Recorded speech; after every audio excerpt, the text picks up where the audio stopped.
Fox 5 and Hot 97 present Street Soldiers with Lisa Evers. I'm so glad you're joining us for this special episode of Street Soldiers on how we can come together in peace. I'm your host, Lisa Evers. At this time of international tensions and growing threats here at home, we're taking a look at how to process it all. We're also looking for ways we can diffuse hostilities and work together for a more peaceful future for everyone. Pro-Israel demonstrations and pro-Palestinian protests are happening in many places. The deeply disturbing images of destruction and death from the Israel-Hamas war dominate the news headlines. They're also on alerts and news feeds on our phones, making it feel personal. It's more intense for Jews and Muslims and can trigger their pain, opening up wounds from the past that have never fully healed. For the Jewish community, it's the 6 million victims of the Holocaust and the fear it could happen again. It really touches a fear, a nerve, a place inside of you that's hard to really wrap your mind around. So the brutality and the inhumanness of what happened there, well, that really shook us. For Palestinians who are mostly Muslim, it's decades of frustration about not having their own nation and the lives lost in border battles and bombings. There has never ever been an issue that is so near and dear to the Muslims in my lifetime as the issue of Palestine. Here in the U.S., law enforcement agencies say there's been a sharp rise in hate crimes since October 7th. Social media threats against both Jews and Muslims are up by more than 400% for each group, according to New York Governor Kathy Hochul, who is calling on social media companies to do more. We're creating strategies, first time ever, to help identify hate at the source and prevent crimes before they occur. But there are signs of hope. Rabbi Bob Kaplan and Sheikh Musa Drama are prominent leaders, equally committed to bringing peace to every community. They're friends and have traveled together to Israel to set an example of how Jews and Muslims can coexist in peace with mutual respect. Now they're focusing on bringing Muslim and Jewish students together for open and honest dialogues. We have to step back, pull upon that resilience, deal with our trauma, and move our community forward, fully understanding that not everything is going to be all right, but we're going to make it through. We have to sit down with them. We have to listen to them, and we have to reason with them, no matter how wrong they are, no matter how wrong of a side they support. But we have to find a way where we can sit down and reason with them, because the Palestinian issue will not move away from the hearts of the Muslims. In the current climate, intense emotions can ignite heated conversations. Communication is key, whether in a group or individual setting, says clinical psychologist and Touro University professor Dr. Jeff Gardier. He shares this advice for us to use in our own daily lives. Acknowledge what the person is saying.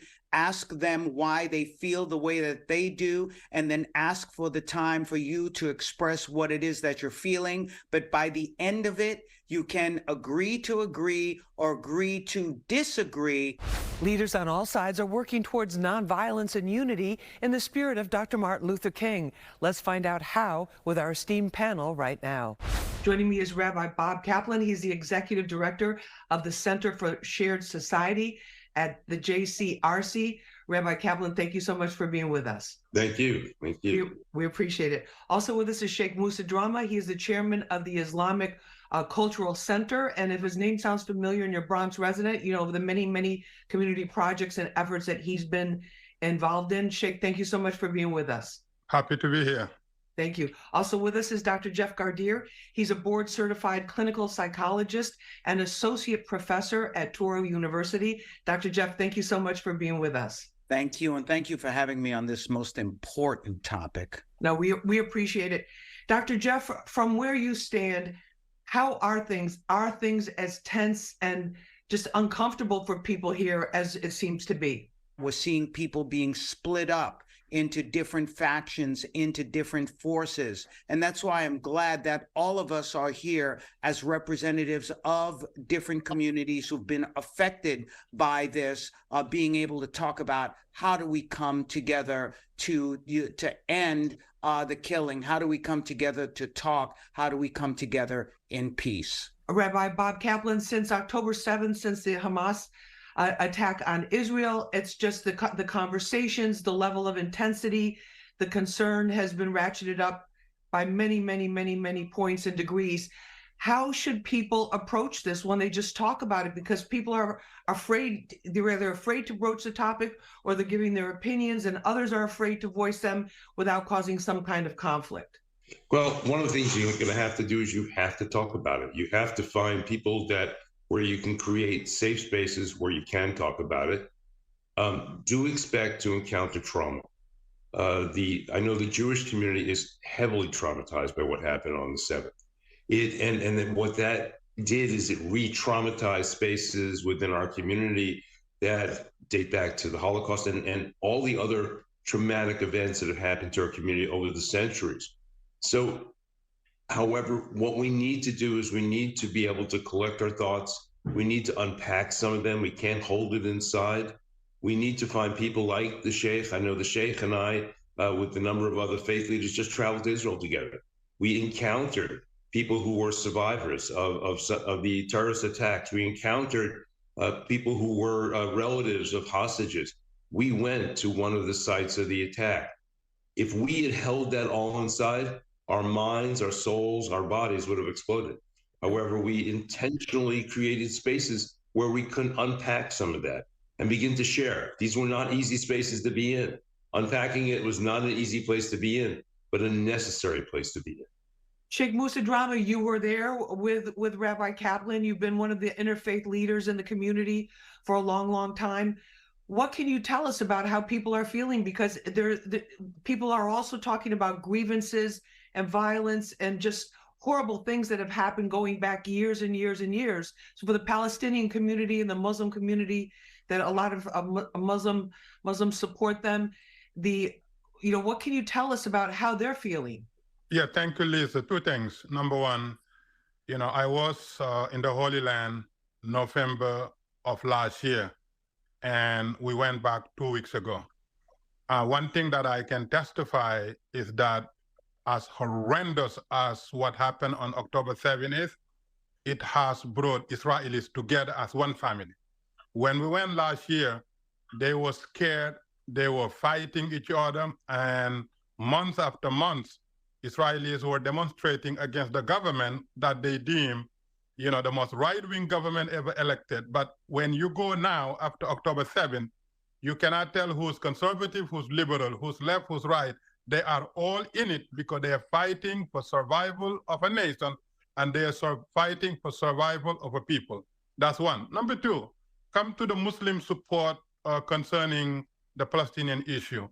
You have to understand that the West must bear with us. Muslims come from regions that have never ever experienced democracy, not personal liberty, not freedom. So these kids, even though they are born in here, they raised here, if you go to their homes, they cook, eat, and speak as if they were from their parents' homeland. So we're going to work together, and we're going to work it out. And Muslims and Jews, no matter how difficult the moment is, will always come back together as one family. Let me end with this. I have coordinated two of the worst fire tragedies in New York history in the last century. All these tragedies, the victims were 100% Muslims. And all these tragedies, the biggest supporters, the biggest financiers, the biggest helpers were the Jewish community. As a matter of fact, after they have donated over millions of dollars, Rabbi Kaplan called me and said, Musa, I know that there may be something else that you guys need. Just let us know. We're here to support. I said to Rabbi Kaplan, some of the parents have chosen to send their kids back to Gambia for burial, and I don't know if they have the money. Rabbi Kaplan said, well, I cannot promise you, but give me a couple of hours. Let me see. A couple of hours later, he called me and said, I have $25,000 for you to bury your loved one. That is the relationship that has been built between Jewish and Muslim New Yorkers. And I can promise you, no matter how difficult the Holy Land issue is, we will come back together as a family. We'll be right back after this. Social media is basically just it's making any type of threat, it's magnetizing it, it's making it so much bigger and having such a stronger impact. What is your impression about that? Well, I believe that we have to get these social media companies. Many of them have abdicated their responsibility in being able to mediate and making sure that what is on the net is very positive.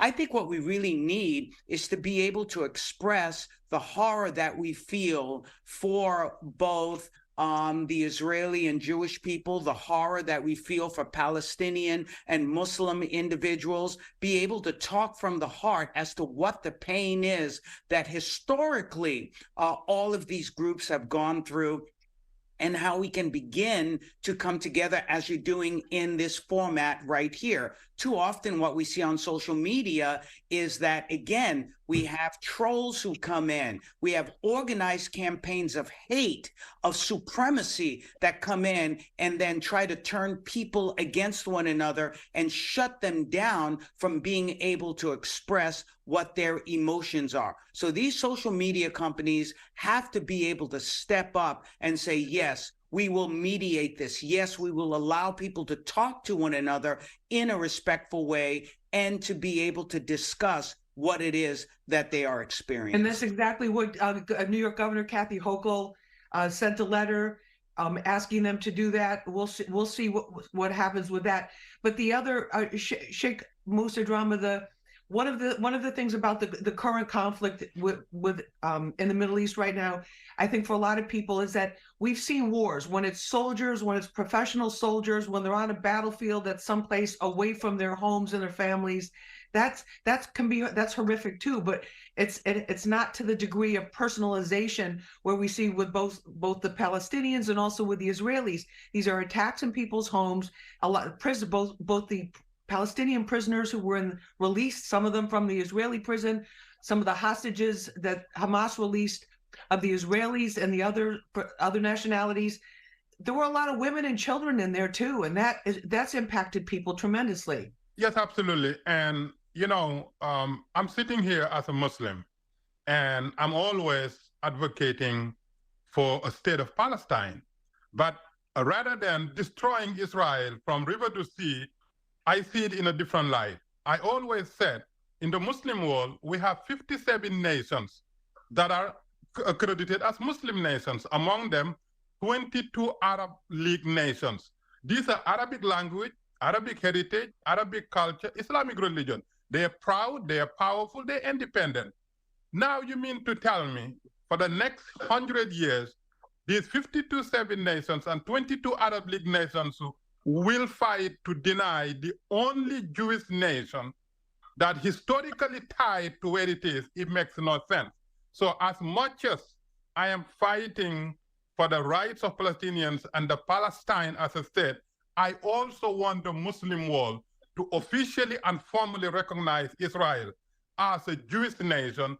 That is where it is. So you're calling on the other Muslim nations, the Arab nations, to do just that. Rabbi Bob Kaplan, what do you think about that? Well, I think that's one of the only answers that are around is to create and is the two-state solution that we've been talking about for a really long time. We need two separate states. People need to be able to call their place a homeland. I know that there's been negotiations in the past to give this or give that, and they've sort of fallen flat. They've been rejected in the past, literally from the beginning, when the United Nations in 1947 said, let's create two countries. It was rejected. However, we can't always look at the past. We got to look at the future. We have to look at the opportunities that lie in front of us to create those two separate spaces and allow people to have a place that they can call their home. Dr. Jeff, when we're talking with people, are there certain guidelines that you think we should be kind of following, or help us out here? Well, I think, first of all, as human beings, as brothers and sisters on this planet, and I don't want to, make this, too simple, because it's a very complex situation. What we do have to look at is a two-state solution. And as part of that two-state solution, where, yes, we're talking about separate states, but these are people who intermingle all the time. And I think that's one of the things that's, that's lost in many of these conversations. But that brings to mind exactly answering your question here, Lisa, the fact that people are not heard. We have all of these boundaries that go up, but the reality is those walls need to begin to fall so that we can hear each other's collective and historical pain, so that we can begin to, as both the sheikh and the rabbi are talking about,